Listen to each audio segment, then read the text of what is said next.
远期待，我们需要，我们需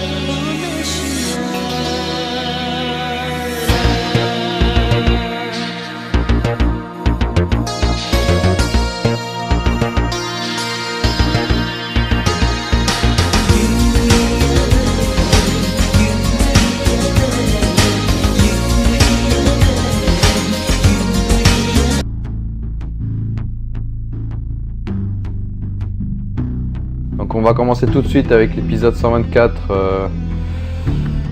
Gohan se bat dos au mur. Ouais, c'est le cas de le dire. Ouais, c'est vrai que bon, Son Gohan, il a pas donné tout ce qu'il avait malheureusement, mais bon, contre le fameux Jiren le gris. Regardez-moi cette puissance. Regardez-moi ce look de super-héros. Il est beau, hein. C'est vrai qu'il est très très beau comme personnage.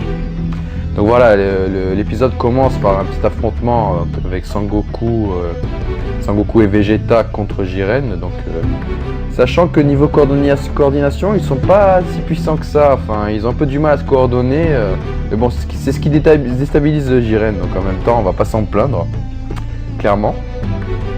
Et donc, bon après, Jiren quand même garde le contrôle, il garde sur son froid, il a le dessus, donc ça c'est cool.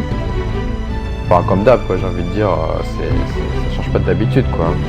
Malgré que Vegeta a eu son fameux power-up, on va dire c'est du Super Saiyan Blue à 100%, on va dire ça. Bon, d'ailleurs, moi je suis pas trop fan de ces genres de power-up et je cherchais pas forcément à avoir un power-up de la part de Son Gohan non plus.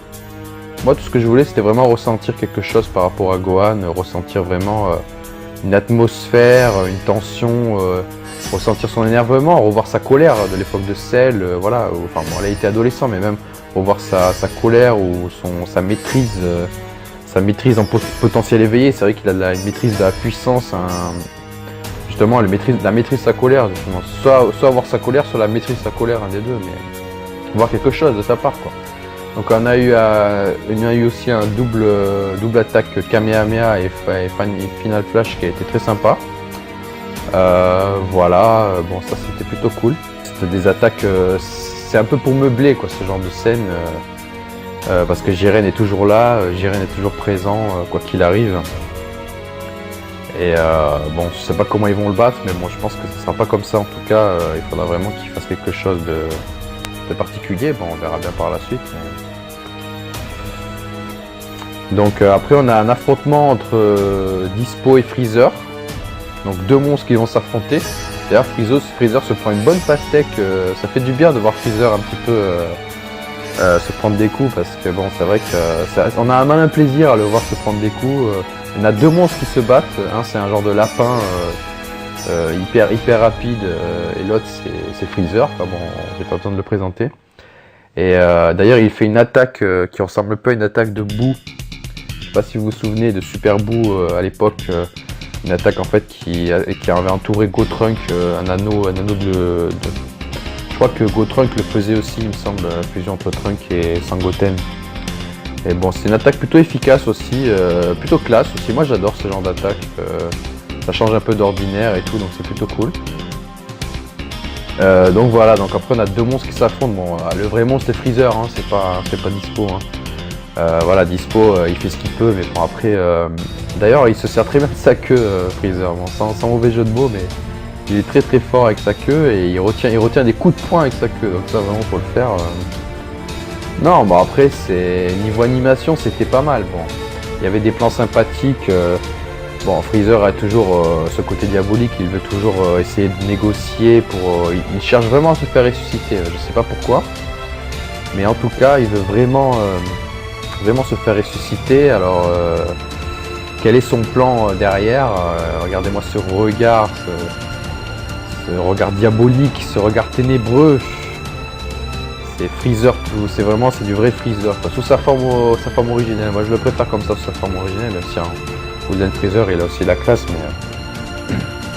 Et donc, du coup, voilà, il a tout fait ressusciter, et puis je pense il reste toujours dans son optique de peut-être diriger le monde, ou je sais pas quoi, ou prendre la place des dieux de destruction. Et là, on a un plan aussi sur le regard de Dispo. qui me fait beaucoup penser à Beerus d'ailleurs, donc c'est très dur à voir la différence. Donc Beerus sort de ce corps. Voilà, donc après, du coup, comme Dispo refuse d'attendre négociation avec Freezer, Freezer passe en Golden Freezer et va attaquer le deuxième round. Donc là, forcément, les choses vont se corser pour Dispo parce que, sachant que Golden Freezer, il a quand même une maîtrise de son ki qui est assez impressionnante. Mais Dispo, on a sous le pied quand même. Il en a sous le pied et il dit que sa puissance ne rivalisera pas avec la sienne. Donc il est confiant quand même, le Dispo. Hein. Et là il nous sort une sorte de ki bleuté, très joli d'ailleurs. Et il commence à passer en mode ultime vitesse, très sympa. Il court dans tous les sens, c'est super sonique quoi, le mec, c'est sonique quoi, il va dans tous les sens et tout. C'est un lapin, c'est pas un hérisson, mais et du coup Golden Freezer est un peu pris, il a un peu du mal quand même, et il se fait quand même pas mal ratatiner. Bon, il est un peu en mauvaise posture quand même si je pense qu'il a pas dévoilé toute son énergie, mais on sent quand même que Freezer est un peu stressé, il est pas trop à l'aise, il se dit qu'est-ce que c'est que ça, il est vachement rapide et tout. Et donc du coup voilà, bon là tout de suite il arrive Sangohan qui le rejoint, qui intervient au bon moment, qui met un bon coup de pied ils vont s'associer. Les deux ils vont s'associer, voilà, et Sangohan lui propose de venir en aide. Pour Sangohan de vraiment c'est son heure de gloire quoi, hein. Donc il commence à s'attaquer. Sachant que Dispo est toujours à sa vitesse, son mode ultime vitesse. Mais là, on reconnaît quand même le Sangohan potentiel éveillé. Le Sangohan avec la mèche, le Sangohan sûr de lui, qui maîtrise la situation, qui est leader aussi. Qui est un leader, parce que c'est vrai que depuis le début, on le voyait comme le leader de l'univers 7. C'est lui qui prenait les décisions, c'est lui qui était un peu stratégique. Donc ça c'était pas mal, donc après il décide de faire un petit plan en fait avec Freezer, de bloquer Dispo en fait dans une zone justement avec tout autour les lasers de Freezer pour éviter qu'il puisse s'échapper. D'ailleurs cette attaque va lui prendre beaucoup d'énergie à Freezer, je sais pas pourquoi mais bon après je pense que c'est des rayons de la mort, donc c'est pour ça que c'est assez puissant. C'est des rayons normalement qu'il fait d'habitude, qu'il fait un par un, et là il en fait 10 d'un coup, alors voilà, mais c'est plutôt efficace hein, d'ailleurs, donc ça permet de vraiment isoler le combat entre Sangohan et Dispo. Et du coup, Sangohan est vraiment en mode sérieux, tu vois qu'il attaque vraiment, il est vraiment concentré. Non, c'est un beau combat pour Gohan, mais bon, c'est pas vraiment ce que j'attendais. Moi, je voulais vraiment voir un Gohan, voilà, au-delà de ses limites, quoi, vraiment au bord de ses limites, vraiment qu'il puisse vraiment soit éclater de colère, soit sinon vraiment dépasser ses limites, quoi, ou vraiment être en mauvaise posture, avoir de la tension. Là, on a l'impression juste qu'il se battait comme s'il s'entraînait avec Sangoku, avec son père, quoi. Genre, c'est un peu la même chose. Donc à un moment donné, Sangohan fait une attaque et Dispo se prend le grillage de laser dans le dos, et ça lui fait pas du bien. Ça c'est plutôt pas mal, c'est assez jouissif comme scène. Et donc du coup, qu'est-ce qui se passe? Sangohan fait son attaque, on va dire, de toutes ses forces. Et malheureusement le contour du grillage laser disparaît. Et du coup Dispo peut repasser en mode ultime vitesse, puisqu'il n'a plus la zone est dégagée. Donc. Mais Sangohan est quand même assez rapide et il lui fait un petit clé de bras comme ça, hop, voilà. Et là il propose à Freezer de tout simplement l'éjecter avec une boule de destruction, l'éjecter hors de l'arène. Et là on comprend que Sangohan va se faire éjecter, quoi. Alors là, mais c'est vraiment... savoir que depuis le début depuis le début de Dragon Ball Super, on nous vante un Sangohan qui va revenir, qui va être sur le devant de la scène et tout. Et se faire éjecter, bon, c'est pas comme Piccolo, parce que Piccolo, lui, il s'est fait éjecter, il a trébuché, c'était encore pire, mais... Bon, on a Sangohan, il est dans les gradins, bon voilà, il est quand même content d'avoir fait quelque chose, mais c'est vrai que depuis tout ce temps qu'on attendait Sangohan, vraiment de le voir à l'œuvre, de le voir en mode ultime, ou même d'avoir un power-up, bah on peut que être déçu, même si c'était quand même un bon moment. Bon, on voit que Piccolo quand même reste fier de lui.